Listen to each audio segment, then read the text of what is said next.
वक्त मैं विशेष तौर पे दो ऐसे हीरो से बात करने चाहते हैं जो रियल लाइफ के हीरो हैं, जो इंडियन आर्मी से हैं और जिस तरह से 26 जनवरी को कर्तव्य पथ पर अपनी वीरता, साहस, अपने जोश का परिचय देंगे। नाम जो है बकायदा इनसे ही बात करते हैं। हमारे साथ में विशेष तौर पे कौस्तुभ हैं।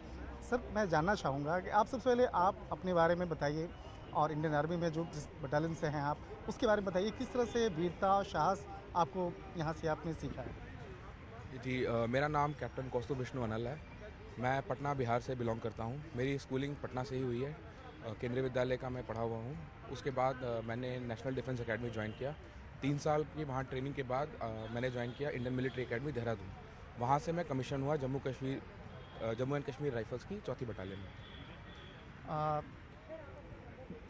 इंडियन आर्मी में काम करना अपने आप में बहुत ही फ़ख्र वाली बात होती है और कहा जाता है कि जिस जगह से आप आए, जिस गांव, जिस स्टेट से आप आ रहे हैं, तो निश्चित तौर पे वो फ़ख्र आसपास के लोगों को भी बहुत होता है और देख कर के लोग प्रेरित होते हैं। तो युवाओं को क्या मैसेज देना चाहेंगे कोई कि इंडियन आर्मी ज्वाइन करिए और या किस तरह के मैसेज आप देना चाहेंगे? मैं बस यही कहूँगा कि आप इंडियन आर्मी जब ज्वाइन कर रहे हैं तो जॉब की तरह नहीं आए, क्योंकि जॉब सेटिस्फैक्शन तो है, लेकिन जॉब नहीं है ये। फीलिंग है, इमोशंस हैं। ये फीलिंग है, ये इमोशन है। मैं अपने गांव का पहला ऑफिसर हूँ। तो गांव के भी बच्चों को मैंने काफ़ी वो आते हैं, पूछते हैं कि किस तरह से वो फ़ौज में ज्वाइन कर सकते हैं। तो उनको भी काफ़ी बार मार्गदर्शित करने का मौका मुझे मिला है और ये आपस में खुद के अपने आप में एक सुनहरा मौका है मेरे लिए।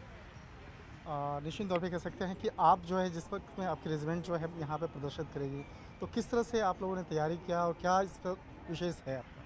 इसकी तैयारी के लिए हम सितंबर के महीने से ही हम सेंटर में सारे इकट्ठे हो गए थे और सितंबर से ही हमने ड्रिल की तैयारी शुरू कर दी थी यहाँ पे चलने के लिए। पर डे लगभग हमारा 7 से 8 घंटे का ड्रिल की प्रैक्टिस होती थी। वो तब से लेकर के आज 23 जनवरी हो गई है, हम आज तक वो कर ही रहे हैं और फाइनली उसका जो भी रिजल्ट होगा 26 जनवरी को कर्तव्य पथ पे देखने को मिलेगा। बहुत बहुत शुक्रिया आपका कौस्तुभ। और हमारे साथ में कैप्टन अमन भी हमारे साथ में हैं। अमन, आप बताइए कि आप कहाँ के रहने वाले हैं और किस तरह से प्रेरणा मिली इंडियन आर्मी में ज्वाइन करने की? जी। मैं कैप्टन अमन, मैं 15वीं बटालियन महार रेजिमेंट का हूँ और मेरा जन्म, भरण पोषण, बड़ा होना सब कुछ रांची झारखंड में हुआ है। मैंने अपनी स्कूलिंग जवाहर विद्या मंदिर शामली रांची से की है और मैंने अपनी कॉलेज जो है वो सेंट जेवियर्स कॉलेज रांची से करा है। उसके बाद मैं ओटीए चेन्नई ज्वाइन किया और वहाँ से मैं फिर भारतीय सेना में कमीशन हो गया। और बात रही प्रेरणा की, तो मैं हमेशा से ही फ़ौज में जाना चाहता था। मुझे याद तो नहीं कि ये प्रेरणा कहाँ से, बट हाँ, जो मुझे थोड़ी बहुत मेरी याददाश्त बताती है वो ये है कि जो मैं भारतीय सेना के एड्स देखता था कि do you want to live a life less ordinary, which organization wants you to be everything you want to be, ऐसी जो कुछ टैगलाइंस होती थी ये मुझे बहुत मोटिवेट करती थी। साथ ही साथ जब मैं स्कूल में था तो स्कूल में भी हमारे गेस्ट लेक्चर्स वगैरह होते थे जिसमें कई स्कूल के एलुमनाई वगैरह आते थे जो एक्स एनडीएज और कमीशन ऑफिसर्स थे। उसके बाद जब मैं कॉलेज में आया तो वहाँ पे मैंने एनसीसी ज्वाइन करी, तो एनसीसी से भी मुझे काफ़ी प्रेरणा मिली और उसके बाद मेरा एम बिल्कुल क्लियर हो गया कि मुझे फ़ौज में जाना है। और एक बड़ा ही एक आम बोलचाल वाली भाषा जो है मैं उसका प्रयोग करना चाहूँगा कि आज के बिल्कुल। युवा जहाँ पर हम लोग रील में ज़्यादा चले जा रहे हैं, लेकिन नेशन और नेशन के साथ साथ बहुत सारे ऐसे सेक्टर्स हैं जहाँ पे युवाओं को प्रेरित करने के लिए एक क्या मैसेज देना चाहोगे? क्योंकि आप ख़ास तौर पे चाहे बिहार हो, झारखंड हो, इसके साथ साथ पूरे देश के युवाओं को कुछ मैसेज देना चाहोगे कि अपने डिफेंस के लिए? जी बिल्कुल। जैसा मेरे कोर्समेट कौस्तुभ अनिल ने आपको बताया कि ये एक जॉब नहीं है, ये एक लाइफ़स्टाइल है। हाँ, ये मतलब एक लाइफ़स्टाइल है और इसको मतलब आप ऐसे पा नहीं सकते हैं। इसके लिए आपको वैसा बनना पड़ता है। अगर कोई मुझे बोले कि तुम 1 डेढ़ साल ड्रॉप ले लो और तुम फिटजी-विटजी ट्राई क मतलब कुछ कोचिंग-वोचिंग पकड़ो और तुम कोई सिविल सर्विसेज़ या कुछ ऐसा ट्राई करो, मैं फिर भी एक बार सोच सकता हूँ। बट कोई मुझे बोले कि तुम दोबारा एसएसबी जाकर ट्राई करो, वो बहुत तो ये कुछ ऐसा है जो आपके अंदर से आता है।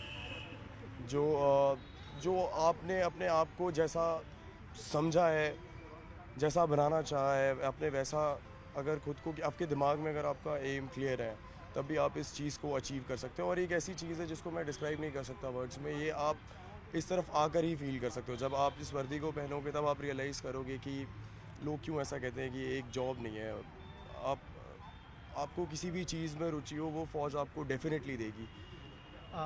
जिस तरह से अगर बात करें, फील की बात कर रहे थे आप डिफेंस में, अब जिस तरह से बता 26 जनवरी की बात करें, कर्तव्य पथ पर सुप्रीम कमांडर को जब आप सल्यूट करेंगे, निश्चित तौर पे वो आपके लिए नहीं, आपके परिवार वालों के लिए भी बहुत फ़ख्र वाली बात होगी। तो उसको आप कैसे देखते हैं, कैसा फील करते हैं? आपके परिवार वाले, आपके दोस्त, आपके तमाम जो आपके आस जानने वाले होंगे, बहुत ही फ़ख्र वाली सिचुएशंस होता है वो। जी बिल्कुल। सबसे पहले तो ये हर सिपाही, वो किसी भी रैंक का हो, उसका ये सपना होता है कि वो एक बार ज़रूर राजपथ या कर्तव्य पथ पर आए और वहाँ पर वो जो हमारे फ़ौज में हम एक चीज़ को बहुत मानते हैं, वो है नाम नमक निशान का कॉन्सेप्ट। तो ये एक ऐसा मौका होता है हमारे लिए जब हम अपने रेजिमेंट के नाम को, अपनी फ़ौज के खिलाए हुए नमक को और अपने निशान के लिए हम ज़ोर लगाते हैं और उसको दिखाते हैं पूरी दुनिया को कि देखो हम क्या हैं। तो ये एक मौका होता है और कईयों के बचपन का सपना होता है ये। कईयों के माता पिता, उनके मोटिवेशन होते हैं जिन्होंने पहले ये कर रखा होता है। कई एनसीसी कैडेट्स होते हैं जो आते हैं बट कर नहीं पाते और रिज़र्व वगैरह होकर रह जाते हैं। तो सेम सवाल मैं आपसे करना चाहूँगा। जो एक फ़ख्र वाली स्थिति होती है, गर्व वाली स्थिति होती है, जब सुप्रीम कमांडर को आप सल्यूट करते हैं उस वक्त में, तो वो वाली फीलिंग्स जो आपके आपके परिवार वाले भी आपके साथ होते हैं, मौजूद होते हैं, वो वाली फीलिंग। बिल्कुल, ये काफ़ी फ़ख्र की बात है। आज जैसे फुल ड्रेस रिहर्सल की परेड हुई थी, तो मेरे घर वाले आए थे, उन्होंने देखा है मुझे। और सुप्रीम कमांडर को सल्यूट देना ये खुद में एक यूनिक एक्सपीरियंस है। ये रेयर लोगों को मिल पाता है और अगर ये बनने का मुझे मौका मिला है तो ये मेरे लिए बहुत गर्व की बात है और सौभाग्य की बात है। निश्चित तौर पे हम तमाम देशवासियों को भी आप पे गर्व है, आप इसके साथ साथ इंडियन आर्मी पे गर्व है। और जिस तरह से कहा जाए, जिस तरह से तमाम देशवासी जो हैं 26 जनवरी का इंतजार करें, खास तौर पर कर्तव्य पथ पर जिस तरह से देश की वीरता और शौर्य का जो प्रदर्शन होगा, निश्चित तौर पे वो अद्भुत होगा। वीडियो जर्नलिस्ट अर्जुन सिंह के साथ शंकर आनंद, न्यूज़ 18 इंडिया, दिल्ली।